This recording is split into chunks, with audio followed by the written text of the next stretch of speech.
When most people hear the word compounding, they think of growth. They think of money multiplying quietly in the background, turning small investments into something big over time. And while that's true, there's another side that isn't talked about enough. Compounding can also work in reverse. It can keep people stuck, and in many cases, it quietly keeps them poor. The same force that builds wealth can also lock people into financial struggle. The compounding trap starts with debt. Every loan, every credit card balance, every payment that carries interest is its own form of compounding. If you borrow money and don't pay it back quickly, the interest starts multiplying in the same way investments grow. But instead of working for you, it works against you. A balance of $1,000 at 20% interest doesn't sound like much at first, but if you only pay the minimum, the debt grows, sometimes doubling or tripling over the years. That's the trap. The longer you stay in it, the harder it is to escape, because compounding is no longer your friend. What makes this worse is that many people don't recognize it as compounding. They think of debt payments as just another monthly expense. They pay what they can, assume it's normal, and don't see how the interest is multiplying in the background. That's why credit card companies thrive. They understand that compounding works better for them when customers only pay the minimum. Over decades, millions of people end up transferring wealth to lenders simply because they didn't escape the compounding trap early. But debt isn't the only version of this trap.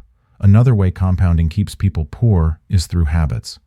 Every repeated behavior has a compounding effect. Spending $5 here or $10 there doesn't look dangerous in the moment, but over years, the pattern compounds.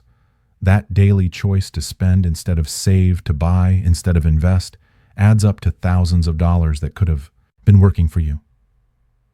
By the time someone realizes it, years of missed compounding have passed. The trap isn't just financial, it's behavioral. Inflation also plays its part. If your money sits in a low-yield account, inflation eats away at its value year after year. It's another kind of compounding, but in reverse. Prices rise a little every year, and those increases build on top of each other. $1 today doesn't buy what it did 10 years ago, and 10 years from now, it will buy even less. If your money isn't growing faster than inflation, you're moving backward without noticing. That's one of the quietest traps because it doesn't feel painful in the moment, but over decades, it erodes savings until they're worth far less than expected. There's also the compounding of missed opportunities. Someone who waits 10 years to start investing might think they're only behind by the amount they didn't save, but they're also behind on the growth that money would have produced. That's the double loss of delay. Not just the dollars uninvested, but the compounding returns that were never allowed to start. The longer the delay, the greater the gap becomes. By retirement, the difference can be enormous. And it's why two people with similar incomes can end up in completely different financial situations. What ties all of this together is that compounding doesn't stop. It's always working. It doesn't care whether you're rich or poor. It simply multiplies what's already in motion. If you're in debt, it multiplies the debt. If you're investing, it multiplies the growth. If you're stuck in spending habits, it multiplies the effect of those habits. And if you're building assets, it multiplies those instead. The trap is when compounding is allowed to work against you for too long, and by the time you notice the gap feels impossible to close. The wealthy understand this difference. They do everything possible to avoid compounding debt and maximize compounding growth. They pay off high-interest loans quickly. They avoid unnecessary liabilities, and they focus on putting money into assets that grow. That shift, protecting themselves from negative compounding while leaning into positive compounding, is one of the simplest but most powerful differences between staying stuck and moving ahead. Breaking out of the compounding trap doesn't require perfection, but it does require awareness. The first step is recognizing where compounding is currently working against you. For most people, it's credit cards, car loans, or lifestyle choices that eat away at income. Every dollar going toward interest is a dollar not going toward growth. Shifting even small amounts from negative compounding to positive compounding makes a difference over time. It's also about urgency. Many people believe they'll fix things later, but compounding punishes delay. The Longer you stay in debt, the more it multiplies. The longer you delay investing, the more growth you miss. Every year of waiting compounds the problem. That's why starting early, even with small amounts, changes everything. Compounding rewards time, and time is the one resource you can't replace once it's gone. There's also a mental side to the trap. People often underestimate the power of small actions because the results don't show up immediately. Paying down an extra $100 on debt looks like nothing at first. Investing $200 a month feels small compared to your future needs. But compounding doesn't reveal itself right away. The trap is that people give up too soon, thinking it isn't working. The truth is, the results are invisible in the beginning, but they accelerate later. Those who quit early never get to see the payoff. Another part of escaping the trap is reframing how you measure progress. Most middle-class households measure wealth by salary, possessions, or lifestyle upgrades, but none of those compound. What compounds are assets, skills, and habits. If you redirect focus from income to ownership, from spending to investing, and from short-term comfort to long-term growth, you shift compounding in your favor.